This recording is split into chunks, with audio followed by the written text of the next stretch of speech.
Hey, this is Nerion, and welcome to a new Let's Play for Dagon. This game was featured on my game review series, First Take, and now the full game has released. It released on the 24th of September. It's not a super long game, approximately about an hour, so just going to do a straight full playthrough. And despite it being a single player game, we are blessed with the company of Mycelial Matt, who joined us for the review. Welcome, Mycelial Matt. Thank you, kind sir. It's great to have you back and to join us for the click through the adventure. It's good to be here. Yeah, so currently this game is free on Steam right now, and so anyone else who wants to check it out, you can do that, or you can, if you want to avoid watching this, you can go and watch the review portion, which kind of just focused on the short demo. And there is also some DLC, which includes audiobooks and ebook versions of the story that this is taken from, Dagon by H.P. Lovecraft. Which is a lovely story I used to tell my children before bed. We'll have to redact that bit. No, there really is I forget the name of the application, but it's part of a little book series, or they put little animated, basically a little graphic novel together for these short stories to include Lovecraft and Edgar Allan Poe stories. And I used to tell my oldest, Dagon was her favorite. We used to go through it, every other night or whatever. Oh, okay. Which is, I know, odd, but, yeah. She liked it. She especially loves, well, when we get to the scene she loves, I'll try to remember to call it out. Cool, okay. It looks like we've got some links here to the other content in the game, so the DLC I was talking about that gives you all the ebook and audiobook stuff, as well as Tales of Herring Lake, which I'm assuming might be another game the developer's working on. So, but without further ado, if you're ready, we'll jump straight in.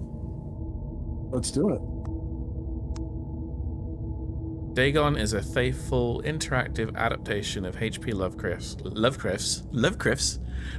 work, focused on story and atmosphere. You will not find difficult choices, action sequences, or inventory management here, and movement is limited to progressing through locations along with the plot. I am writing this under an appreciable mental strain, since by tonight I shall be no more.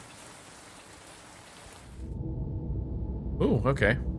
Oh wow, they got all these tooltips now. They didn't. During the game, you'll encounter interactive elements. Some of them will allow you to continue your journey. Others reveal interesting facts about the original short story, its historical background, and the author. Oh, okay. Well, this is good. This is good for them to have, actually, because it didn't include this in the demo, so that's good. Some of the trivia is hidden. In order to find these secrets, focus your eyes and look for the Elder sign. Ooh, that's new. That wasn't in the demo. You can also access all the found facts later. They will be available in the main menu.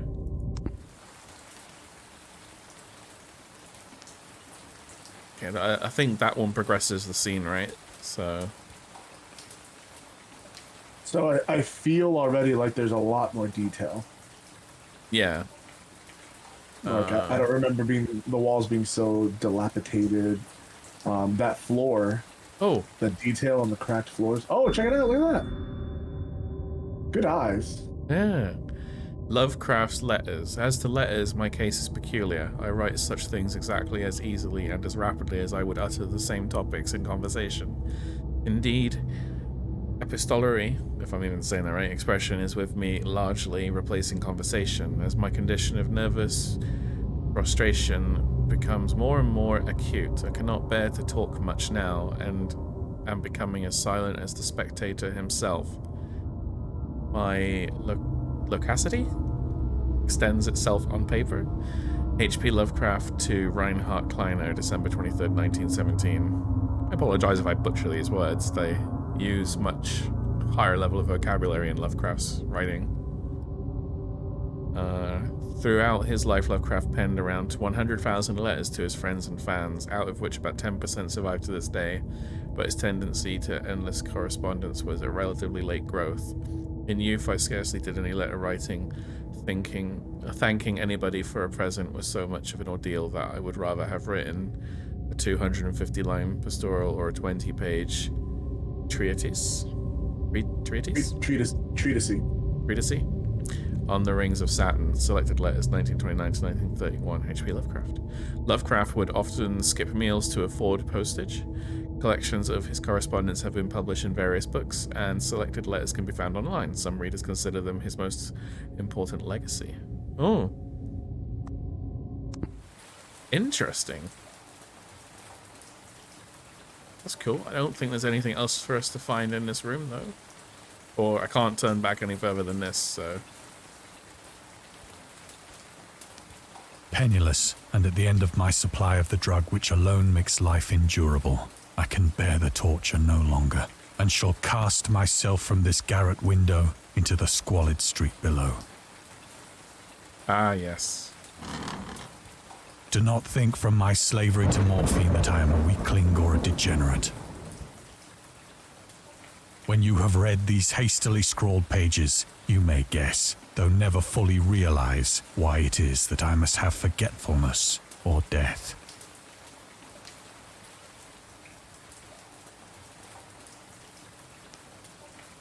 Zooming in to look for hidden clues. There's a question mark. Oh. Okay, I think this is one of the facts we had last time as well. Morphine entered into use in the 19th century and was routinely administered to treat severe pain during the American Civil War and World War I. It was also sold without restrictions until 1914. Morphine became more popular after the invention of the hypodermic syringe around 1854. Friedrich Turner, who first isolated the substance, originally named it morphium after Morpheus, the Greek god associated with dreams. At the time when Dagon was published, morphine abuse, known as soldier's disease, already posed a big problem in the United States. Damn, son. Yeah. Hitting up with those facts.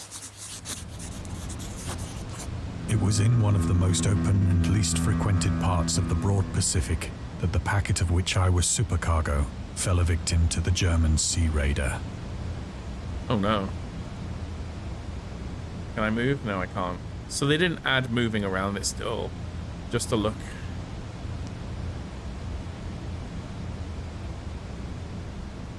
Anything in the stars? That seems like it would be very Lovecraft to add something to the sky. Oh, there you go.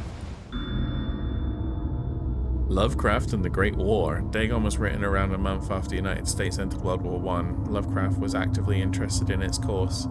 He composed many poems in which he gave encouragement to soldiers and commented on the events unfolding in Europe. He tried to enlist in the army, which he mentions in one of the letters to Reinhard Kleiner. Some time ago, impressed by my entire uselessness in the world, I resolved to attempt enlistment despite my almost invalid condition. I argued that if I chose a regiment soon to depart for France, my sheer nervous force, which is not inconsiderable, might sustain me till a bullet or piece of shrapnel could more conclusively and effectively dispose of me. Letters to Reinhard Kleiner, H.P. Lovecraft. Wow. Okay. But even though he passed the physical exam, his mother prevented him from going to the war. She has threatened to go to any lengths, legal or otherwise, if I do not reveal all the ills which unfit me for the army. I am Providence. The life and times of H.P. Lovecraft. Oh yeah, I remember that. Like, he wanted to go, and she stopped him.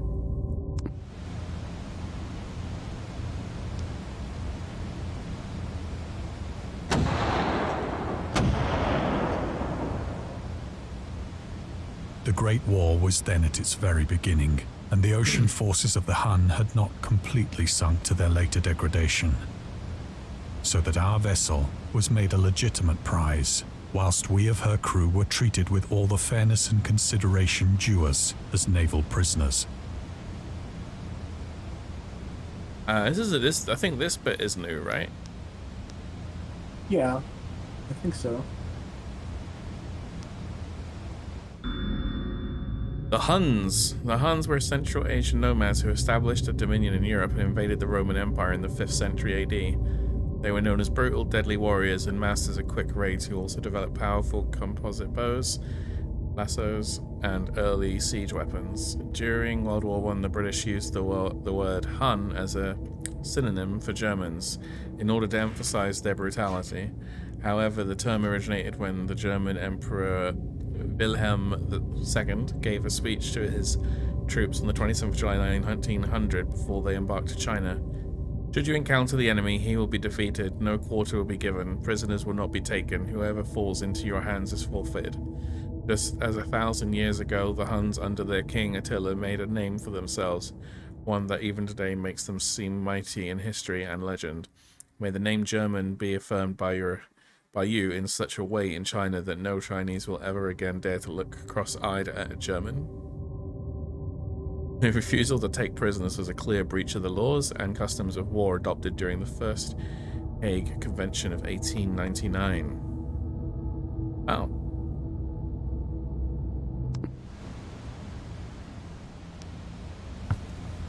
Oh, he's moving! So liberal, indeed, was the discipline of our captors that 5 days after we were taken, I managed to escape alone in a small boat with water and provisions for a good length of time. Shitty captors. Yeah.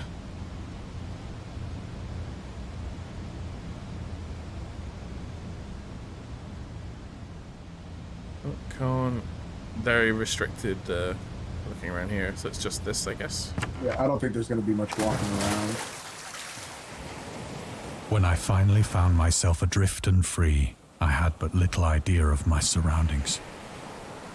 Never a competent navigator, I could only guess vaguely by the sun and stars that I was somewhat south of the equator. Of the longitude, I knew nothing, and no island or coastline was in sight. Okay. Anything in the stars?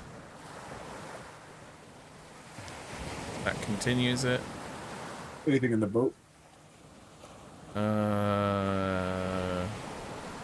Don't see anything. Nope, I don't think there is anything here. I'd say, I think if there was, it probably would be in the sky at this point, probably.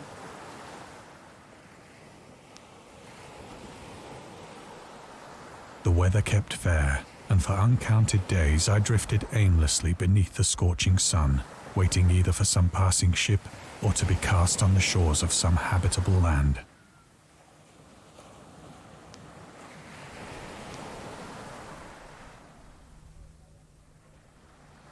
Oh, there. The Return to Short Stories. Dagon was written in July 1917 and first published in 1919 in The Vagrant, an amateur magazine focused on the supernatural. The story is the first of his stories that introduced an element from the Cthulhu mythos. Dagon itself, a pagan cult worshipping Dagon, later appears in The Shadow over Innsmouth. Another great story. One of Lovecraft's most popular works, which I've also played as the RPG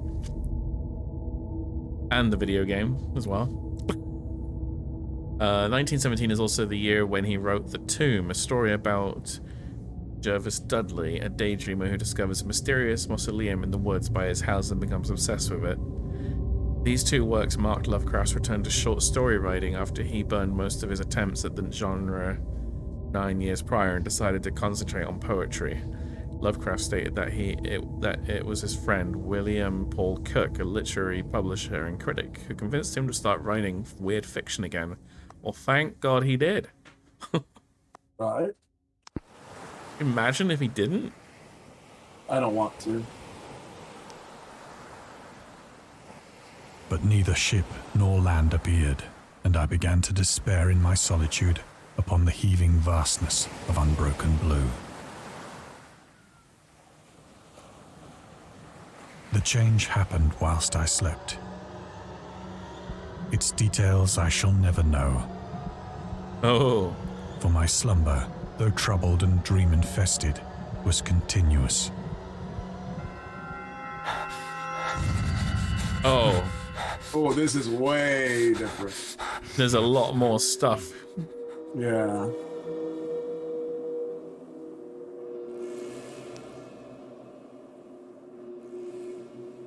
But Guess it's just this one. that big tentacly thing is just kind of pulsing in and out of that hole, huh? Yeah.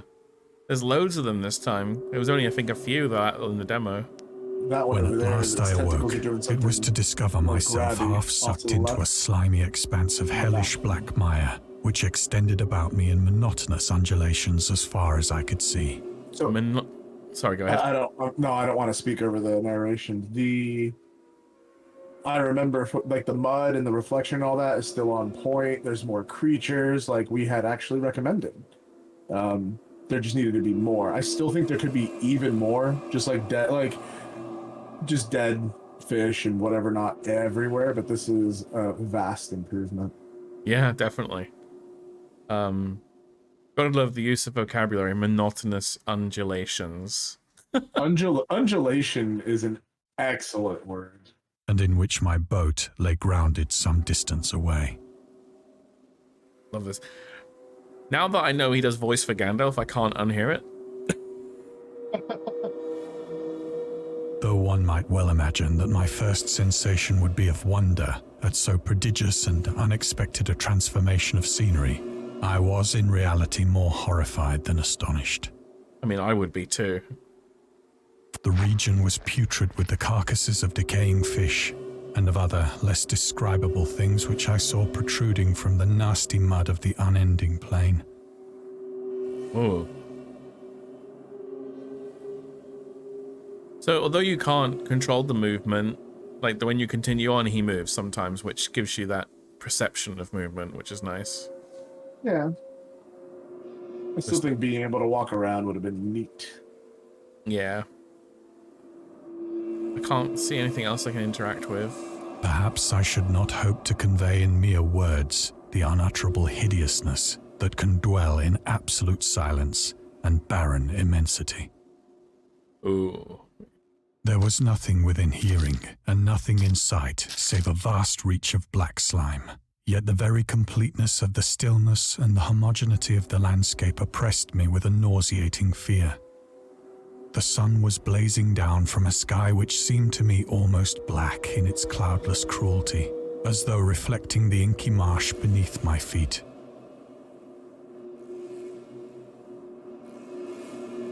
Still can't move.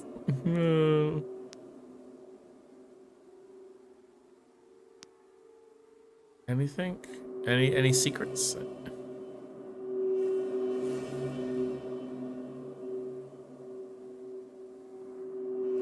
That right there.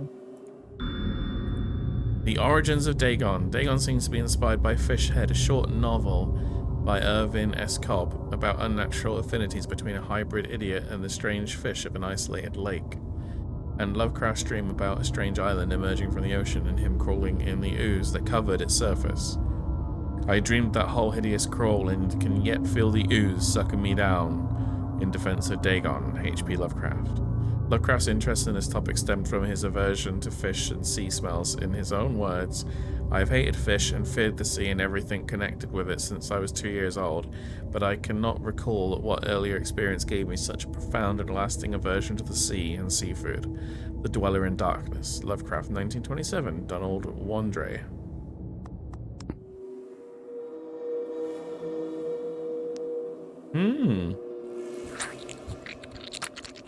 Oh, lovely. As I crawled into the stranded boat, I realized that only one theory could explain my position. What's that? That's a big thing that's moving. It's a writhing mass. Through some unprecedented volcanic upheaval, a portion of the ocean floor must have been thrown to the surface, exposing regions for which innumerable millions of years had lain hidden under unfathomable watery depths. Yes, that's the logic behind it. So great was the extent of the new land which had risen beneath me that I could not detect the faintest noise of the surging ocean, straining my ears as I might. Nor were there any seafowl to prey upon the dead things.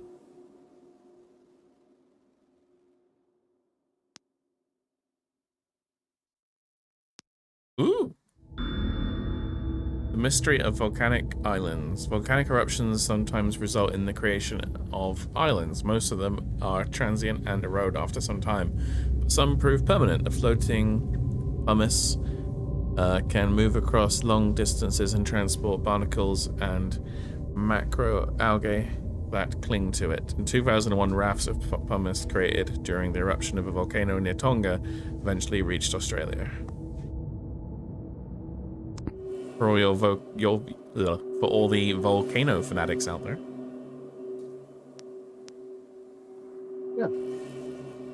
For several hours I sat thinking or brooding in the boat, which lay upon its side and afforded a slight shade as the sun moved across the heavens. As the day progressed, the ground lost some of its stickiness and seemed likely to dry sufficiently for traveling purposes in a short time. That night I slept but little, and the next day I made for myself a pack containing food and water, preparatory to an overland journey in search of the vanished sea and possible rescue.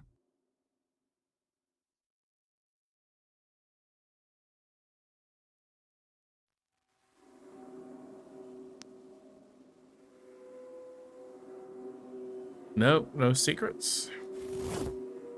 On the third morning, I found the soil dry enough to walk upon with ease. The odor of the fish was maddening, but I was too much concerned with graver things to mind so slight an evil, and set out boldly for an unknown goal.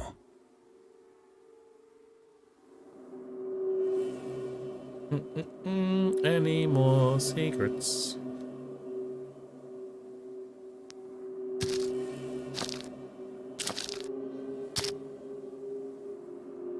All day I forged steadily westward, guided by a faraway hummock which rose higher than any other elevation on the rolling desert. A new area. So now we're past the demo portion. Yes. Look at that thing. Yeah. That's pretty.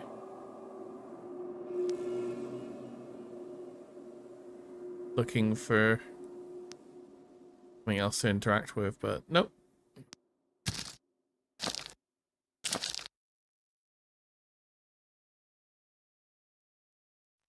Whale.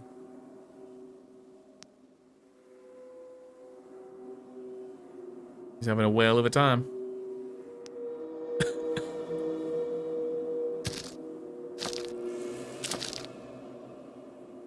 That night, I encamped, and on the following day still travelled toward the hummock, though that object seemed scarcely nearer than when I had first espied it.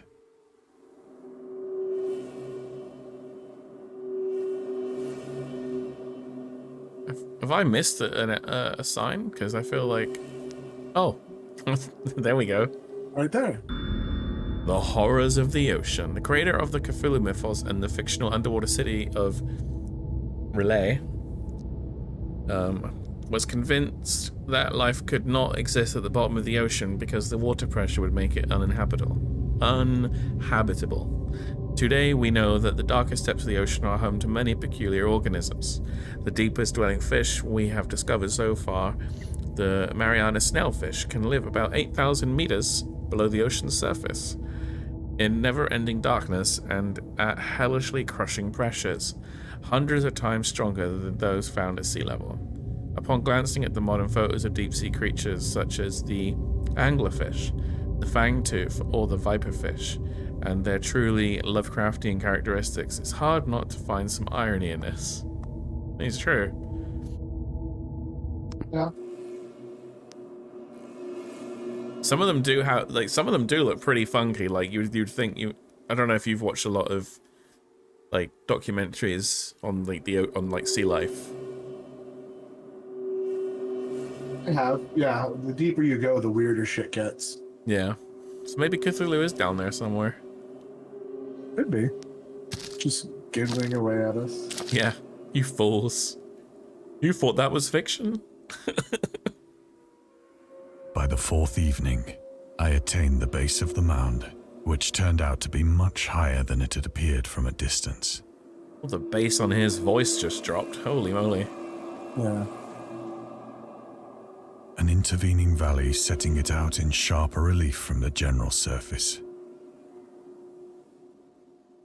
He's turning into Captain Price or Butcher, one of the two.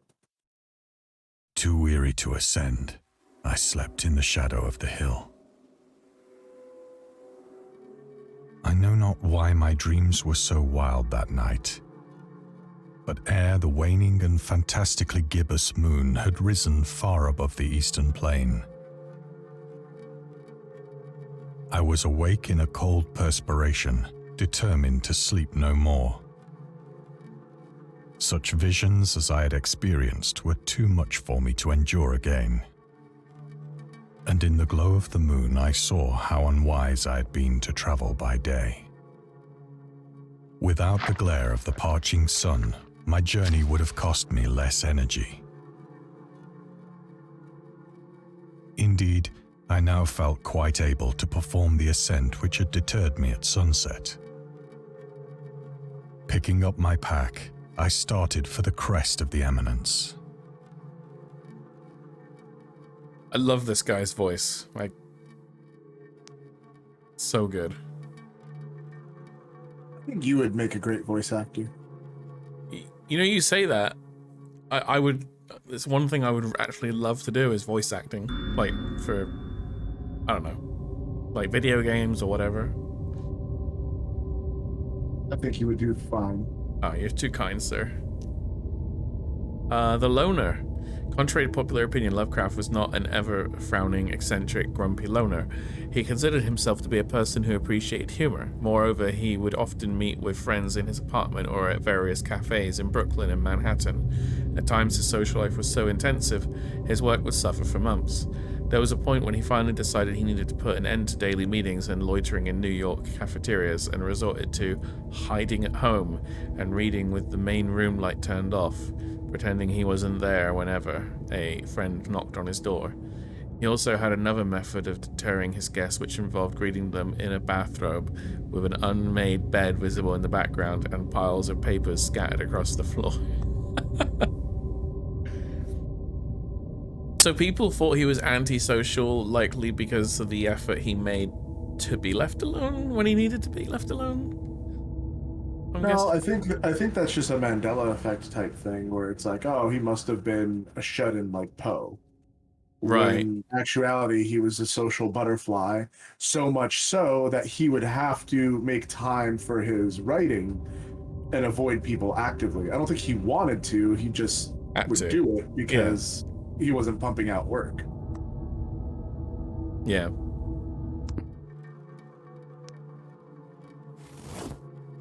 I have said that the unbroken monotony of the rolling plain was a source of vague horror to me. But I think my horror was greater when I gained the summit of the mound and looked down the other side into an immeasurable pit or canyon.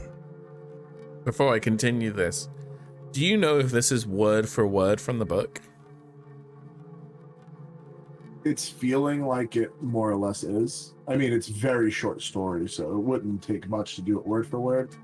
I should have picked it up and read it since we did the review, but I'm pretty sure this is going word for word. It's progressing just like I remember it. Okay. Whose black recesses the moon had not yet soared high enough to illumine. I felt myself on the edge of the world, peering over the rim into a fathomless chaos of eternal night. What? Through my terror ran curious reminiscences of Paradise Lost, and of Satan's hideous climb through the unfashioned realms of darkness.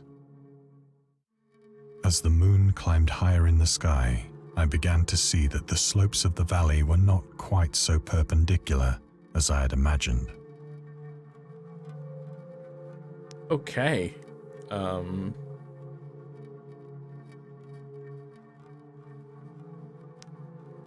Ledges and outcroppings of rock afforded fairly easy footholds for a descent, whilst after a drop of only a few hundred feet, the declivity became very gradual.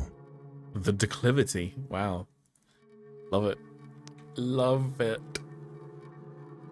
Okay. Is there Good any... words. Yeah, the vocabulary is really, really good. Urged on by an impulse which I cannot definitely analyze, I scrambled with difficulty down the rocks and stood on the gentler slope beneath, gazing into the Stygian deeps where no light had yet penetrated. All at once, my attention was captured by a vast and singular object on the opposite slope, which rose steeply about 100 yards ahead of me. An object that gleamed whitely in the newly bestowed rays of the ascending moon. Oh, what's this thing called? I know what it's called. It's monolith? Yeah.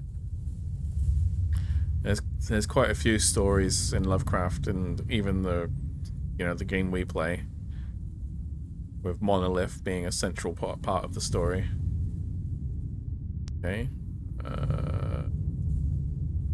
No secrets. No secrets. No secrets. Okay.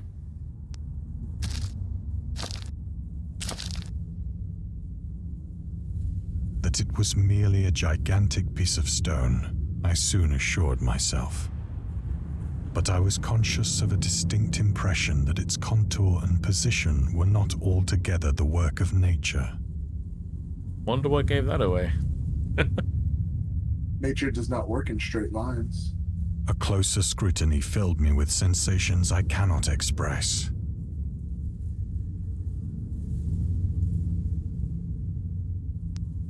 Let's continue. Elder sign, elder sign. Nope. For despite its enormous magnitude and its position in an abyss which had yawned at the bottom of the sea since the world was young, I perceived beyond a doubt that the strange object was a well-shaped monolith. Whoa! Whose massive bulk had known the workmanship and perhaps the worship of living and thinking creatures. Spooky. Dazed and frightened, yet not without a certain thrill of the scientist's or archaeologist's delight, I examined my surroundings more closely. Oh. I should examine the surroundings more closely. Still no more signs, okay.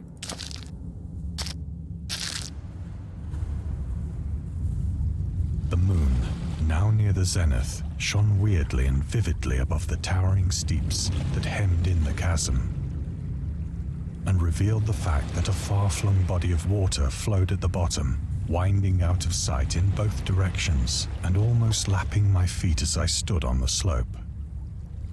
Across the chasm, the wavelets washed the base of the Cyclopean monolith. Cyclopean monolith.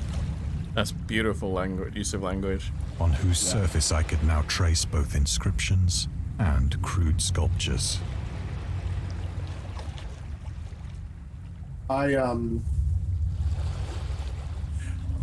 So in the graphic novel version, the monolith was very intricately carved. It was in more like a cave or an alcove setting. Okay. And it had all sorts of carvings, engravings, depictions of tentacle, the usual stuff. Yeah. This is definitely not like anything I've imagined before in a Cthulhu setting, to where it's literally the plain monolith, and it looks like that's just like, I don't know, embossed onto it. Well, yeah. Like someone's drawn it on, maybe, or... It almost looks like metal engraving. So, like, I guess what I'm trying to say is, in my mind, it sparks, all right, primitive monolith, right? It's just made of stone. But the etchings on it, that's like a much higher level of technology. Right. Because if it was drawn on, it probably would have worn off. The writing was in a system of hieroglyphics unknown to me and unlike anything I'd ever seen in books. Yeah. I think that the idea that the outer and elder gods and their followers are actually operating at a higher level of technology is something that is not explored enough, because deeper into the mythos, it's not that it's mystical and unknowable. Well, it is unknowable. It's it's just different. It's not human, therefore you cannot understand it. But it is still technologically advanced. It's not necessarily actual magic. No, well, it's the same with, like, if you know, if you took a lighter back like 3,000 years and showed it to someone, they'd think you were like some kind of like mystic of the arts or something crazy, right? Right. You know, like you were doing like magic or something with, you know, so anything advanced enough is going to appear to be like magic to us, right? Yeah. Consisting for the most part of conventionalized aquatic symbols such as fishes, eels, octopi, crustaceans, mollusks, whales, and the like. Several characters obviously represented marine things which are unknown to the modern world. But whose decomposing forms I had observed on the ocean-risen plain. It was the pictorial carving, however, that did most to hold me spellbound.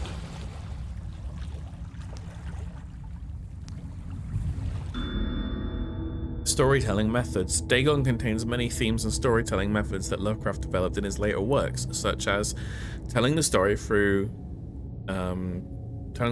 carvings, journals and characters' notes, islands emerging from the ocean, or fictional beings and deities based on real events and mythologies. It's also considered the origin of the popular Cthulhu mythos. Some of Lovecraft's other stories also conclude in a manner similar to Dagon, but let's skip the details in order not to spoil the ending.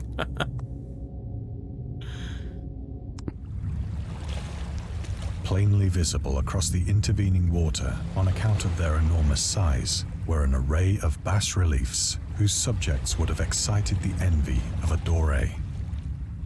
I think that these things were supposed to depict men, at least a certain sort of men, though the creatures were shown disporting like fishes in the waters of some marine grotto, or paying homage at some monolithic shrine which appeared to be under the waves as well. Of their faces and forms I dare not speak in detail, for the mere remembrance makes me grow faint. I am loving the like the artwork on this. Grotesque beyond the imagination of a Poe or a Bulwer. They were damnably human in general outline, despite webbed hands and feet, shockingly wide and flabby lips, glassy, bulging eyes, and other features less pleasant to recall. Curiously enough, they seem to have been chiseled badly out of proportion with their scenic background. For one of the creatures was shown in the act of killing a whale, represented as but little larger than himself. I remarked, as I say, their grotesqueness and strange size, but in a moment decided that they were merely the imaginary gods of some primitive fishing or seafaring tribe. Some tribe whose last descendant had perished eras before the first ancestor of the Piltdown or Neanderthal man was born. Wow. So this is apparently chiseled into the monolith. Doesn't look chiseled to me. Yeah, maybe that was a little bit more difficult to get that kind of chiseled look, I guess. I honestly thought that was part of his... Hey. Hey. The Piltdown Man. Lovecraft would often use the latest scientific discoveries as inspiration for his works. He would even update his stories at the last moment in order to make sure they reflected the latest breakthroughs.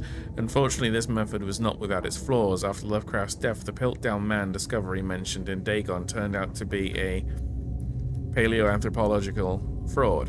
In 1912, Charles Dawson, an amateur archaeologist, announced that he had discovered the missing link between ape and man, the fossilized remains of a previously unknown early human. Years later, they turned out to be a forgery, but by that point, the fraud had already managed to negatively affect the earlier research on human evolution. In the year when the discovery took place, the majority of the scientific community believed Dawson indeed found the missing link. In 1953, Time magazine published evidence proving that Dawson was a con man. It turned out that the fossils of the previously unknown early human consisted of a human skull, the jaw of an orangutan, and chimpanzee teeth. How dare he? How dare he? Awestruck at this unexpected glimpse into a past beyond the conception of the most daring anthropologist, I stood musing whilst the moon cast queer reflections on the silent channel before me. Then, suddenly, I saw it. The what? With only a slight churning to mark its rise to the surface, the thing slid into view above the dark waters. What the fuck? Polyphemus-like and loathsome, Holy... it darted like a stupendous monster of nightmares to the monolith. Holy moly moly. I wonder what Dagon's gonna look like. So this is my daughter's favorite part, is when Dagon actually shows up. About which it flung its gigantic scaly arms, while it bowed its hideous head and gave vent to certain measured sounds. I think I went mad then.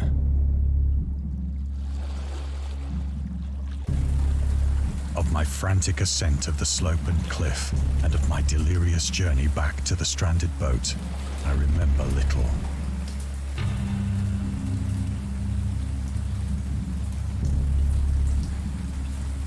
Oh, he didn't turn around.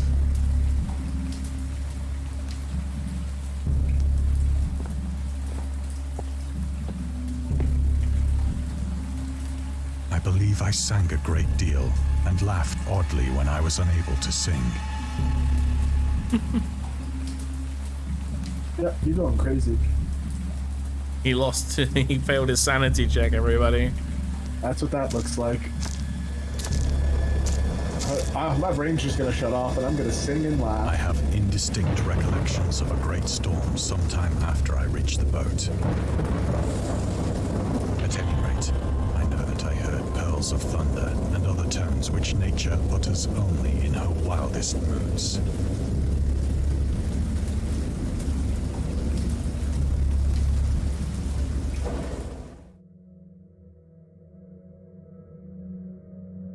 When I came out of the shadows, I was in a San Francisco hospital. Brought thither by the captain of the American ship which had picked up my boat in mid-ocean. In my delirium, I had said much, but found that my words had been given scant attention. Of any land upheaval in the Pacific, my rescuers knew nothing. Nor did I deem it necessary to insist upon a thing which I knew they could not believe.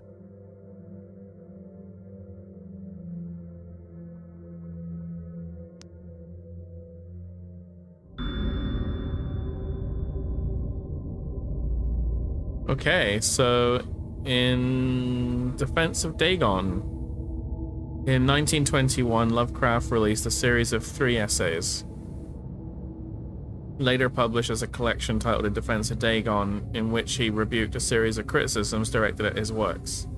Some notable quotes: "I paint what I dream and will let the public settle the rest amongst themselves." Mr. Monday asks the raison d'etre of Dagon. I will give it, purely and simply to reproduce a mood. Its object is the simplest in all art, portrayal. The physical horrors of war, no matter how extreme and unprecedented, hardly have a bearing on the entirely different realm of supernatural terror. Ghosts are still ghosts. The mind can get more thrills from unrealities than from realities.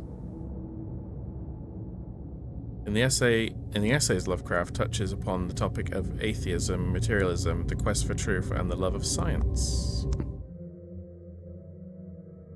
Well, he's in the hospital. Ooh, another one. The journalist. Lovecraft was a prominent figure in the world of amateur journalism. In 1915, he started publishing his own journal called The Conservative, which included political and social commentary, poetry, short stories, and literary criticism written by him and other authors. Howard was a skilled wordsmith, but he also took criticisms to heart. which resulted in his decision to step away from writing poetry and concentrate on weird fiction again. For the first time since his teenage years, Dagon, published in 1917, is one of the short stories written during that period. In this example, excerpt from The Conservative, the master of horror fiction explains his attitude towards warfare and the idea of world peace. Why any sane human being can believe in the possibility of universal peace is more than the conservative can fathom. Did the entire civilized world agree simultaneously to disarm, one or more nations would undoubtedly retain secret armaments and at the proper time take advantage of their more altruistic and less astute contemporaries in a wild career of conquest against unarmed victims. No country is or ever can be above the warfare until the basic impulses of the human animal shall have miraculously changed. Oh. He had some strong views. Yeah. Ooh. Once I sought out a celebrated ethnologist and amused him with peculiar questions regarding the ancient Philistine legend of Dagon, the fish god.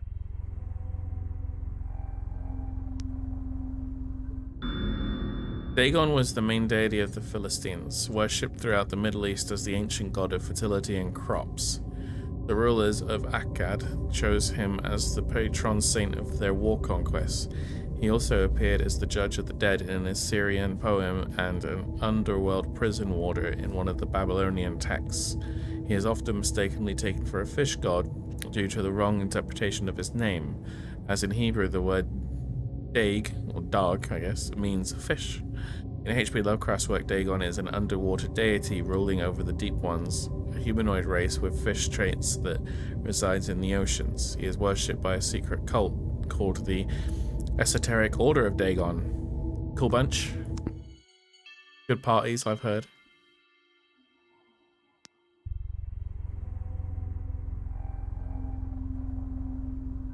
Anything else in here? Big room.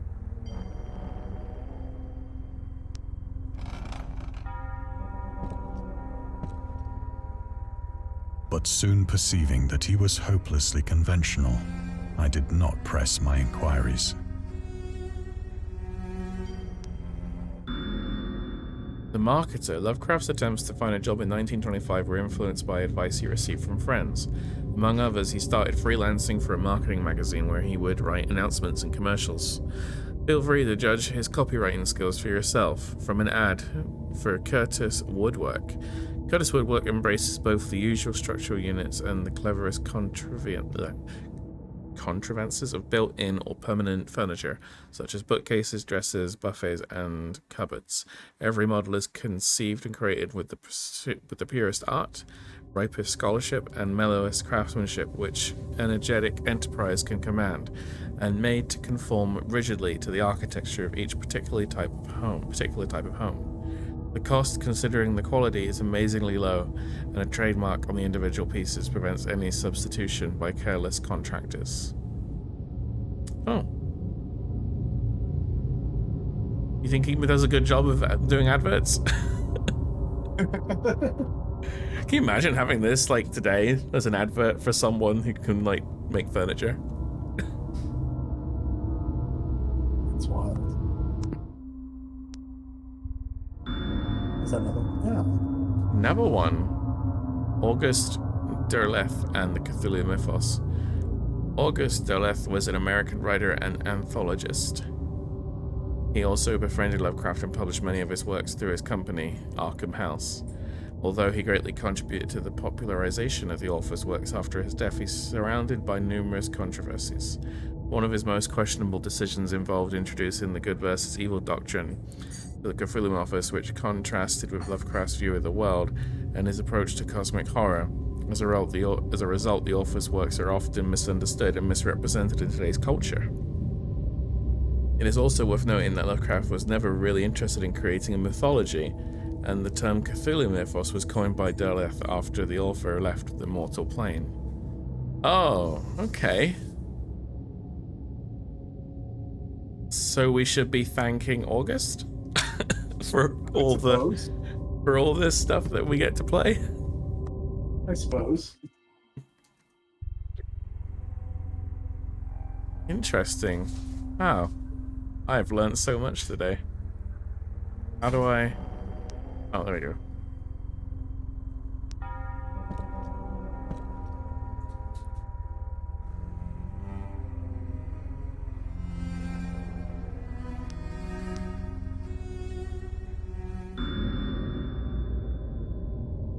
The scientist. These days, the word scientist is a widely accepted term, but at the time of Dagon was published, it was subject to a wide debate. After the author used it in the story, critics pointed out that man of science was a more appropriate term to employ. He admitted that if Dagon were to be reprinted, he would indeed use the phrase they suggested. Scientist was coined as an analogue to artist, to be used when referring to those studying different branches of science.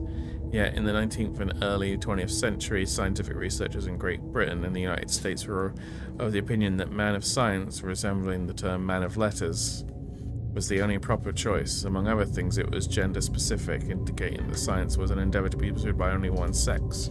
The term scientist became more accepted only after World War II, and man of science started fading into obscurity as an old-fashioned synonym.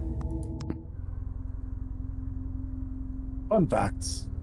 Lots of fun facts.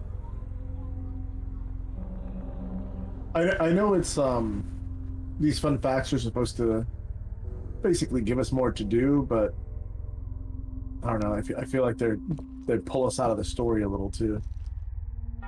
Yeah. It is at night, especially when the moon is gibbous and waning, that I see the thing. Oh, great. Gibbous. I tried morphine, but the drug has given only transient surcease and has drawn me into its clutches as a hopeless slave.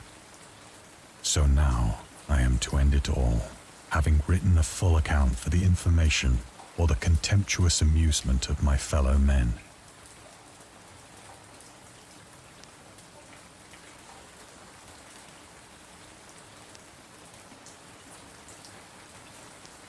More information. Lovecraft on tobacco and alcohol. Lovecraft hated tobacco, even though he used to smoke when he was 12. In order to look and feel like an adult, in his correspondence with friend Reinhard Kleiner, he claims that he quit as soon as he started wearing long pants. He also had a very strong opinion about alcohol, as evidenced by his letter to Zelia Brown.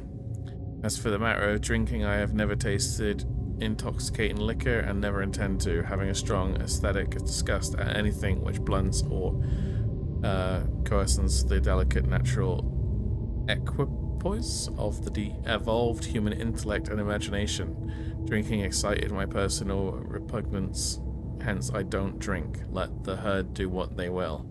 I am rather in favor of prohibition, the prohibition of any one antisocial force as well as any other. Okie dokie. I never would have guessed. Seeing... I mean, I never thought of Lovecraft's. I never thought of his opinion or usage on such, but I never would have imagined. I couldn't have guessed that he was like vehemently against alcohol. Yeah. But you know what? It's good. Alcohol is poison, kids. Don't drink. Yeah, don't do it, guys. Smoke weed. Often, I ask myself if it could not all have been a pure phantasm. A mere freak of fever as I lay sun-stricken and raving in the open I won't boat blame you if you edit after that my out. escape from the German man of war. We'll see. This I ask myself, but ever does there come before me a hideously vivid vision in reply. I cannot think of the deep sea without shuddering at the nameless things that may at this very moment be crawling and floundering on its slimy bed, worshipping their ancient stone idols and carving their own detestable likenesses on submarine obelisks of water-soaked granite. Okay. I dream of a day when they may rise above the billows to drag down into their reeking talons the remnants of puny, war-exhausted mankind. Of a day when the land shall sink, and the dark ocean shall ascend amidst universal pandemonium.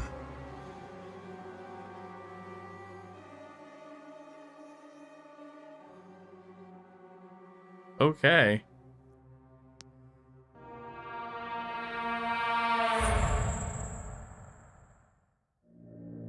The end is near. I hear a noise at the door, as of some immense slippery body lumbering against it.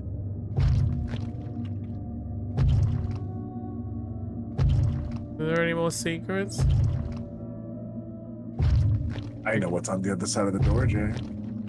I'm sure you do. Mommy? Is that... Wait. Don't click it yet. I thought, did the portrait there to the left have something on it? I can't click that far. Oh, you can't even go that far? No. Oh, it restricts your vision. That's odd.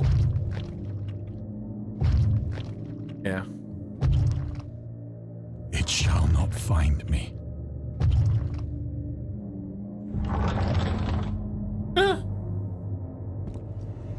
The hand. God, that hand!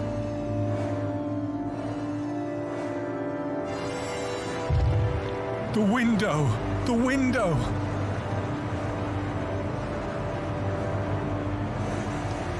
Do I have to click the window? That's how it ends. No. Wait, oh wait. There was something here. Ah! There we go. I thought I found something. Elder sign. At another house where people were stirring, he asked questions about the gods and whether they danced often upon Lerian, but the farmer and his wife would only make the elder sign and tell him the way to Nir and Ulthar. Elder sign is a protective symbol that can be found in various works of pop culture, usually represented by a 5-pointed star with an eye flame symbol in its center. For example, in games inspired by H.P. Lovecraft's writings, it is supposed to ward away all kinds of cosmic horrors. However, this is a later version of the sign, created by the author's friend, writer August Derleth. In our game, we have used the original symbol as designed by Lovecraft in the form of a 6-pointed branch, which he sometimes included in letters to his friends. Ooh. Let's go.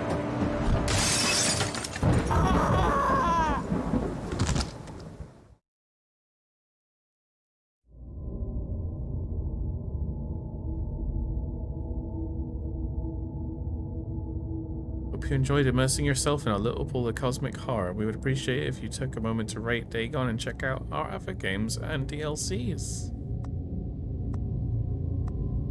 Ooh.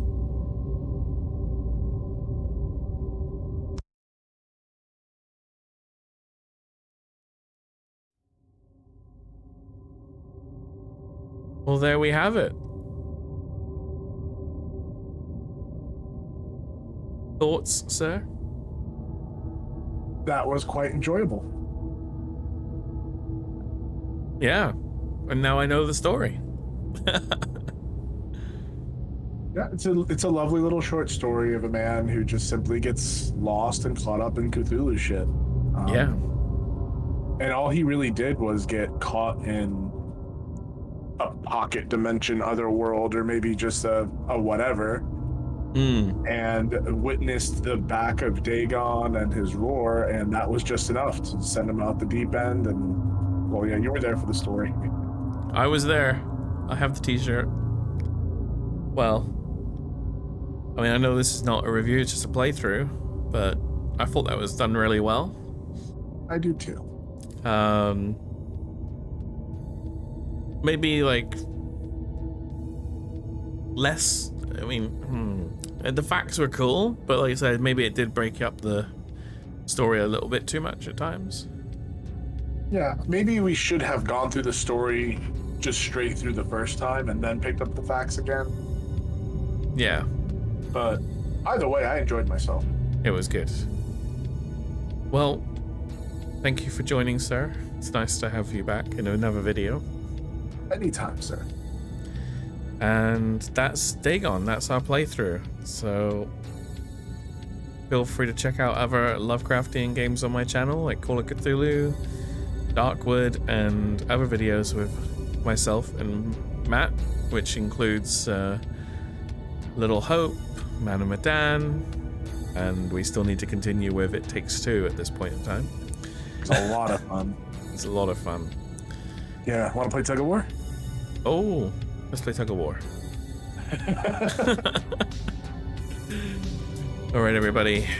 Thanks for joining us for this one episode playthrough of Dagon, a Lovecraft story. And once again, I've been a non-professional gamer. We'll see you very soon. And that's a wrap. Bye.